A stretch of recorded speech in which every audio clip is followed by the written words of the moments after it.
নমস্কার সবাইকে, আশা করি সবাই ভালো আছেন। আমরা লক্ষ্মী পূজায় বাড়িতে যাওয়ার জন্য সবাই রেডি হচ্ছিলাম। সবাই সবার ব্যাগ ট্যাগ গুছিয়ে নিয়ে গাড়িতে করে রওনা দিলাম আবার বাড়ির উদ্দেশ্যে। মাঝে মাঝে আমরা বাড়িতেই থেকে যাই দুর্গা পূজার পরে, আবার মাঝে মাঝে ঢাকায় চলে আসি কাজ থাকতে, আবার লক্ষ্মী পূজার দিন বাড়িতে যাই। এই বছরে তাই হলো।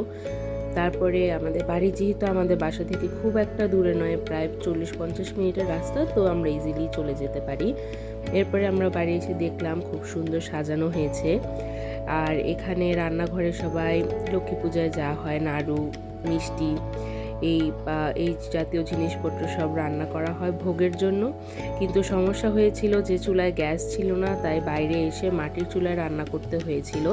তাই মাটির চুলা জ্বালিয়ে নিয়ে সব রান্নাই এখানে হলো। এখানে নারকেল নাড়ু সবাই তৈরি করছে ভোগের জন্য, এবং এছাড়াও তিলের নাড়ু ছিল, আরও অনেক কিছুই ছিল।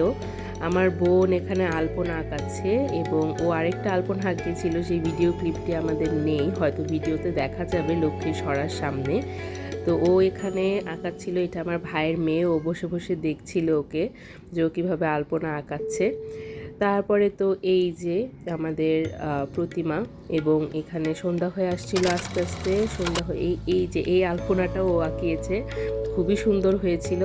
আর যেহেতু সন্ধ্যা নেমে আসছিল, সবাই প্রস্তুতি নিচ্ছিল, পূজার প্রস্তুতি, সব কিছু সাজিয়ে গুছিয়ে নেওয়ার জন্য। এবং ভোগের যেই প্রসাদ সেটাও আস্তে আস্তে তৈরি হচ্ছিল।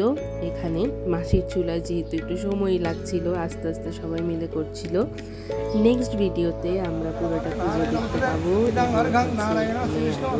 ইন্টারেস্ট আছে, তো সবাই আমাদের পাশে থাকুন নেক্সট ভিডিওটি দেখার জন্য, এবং সবাই জানাবেন কেমন লেগেছে।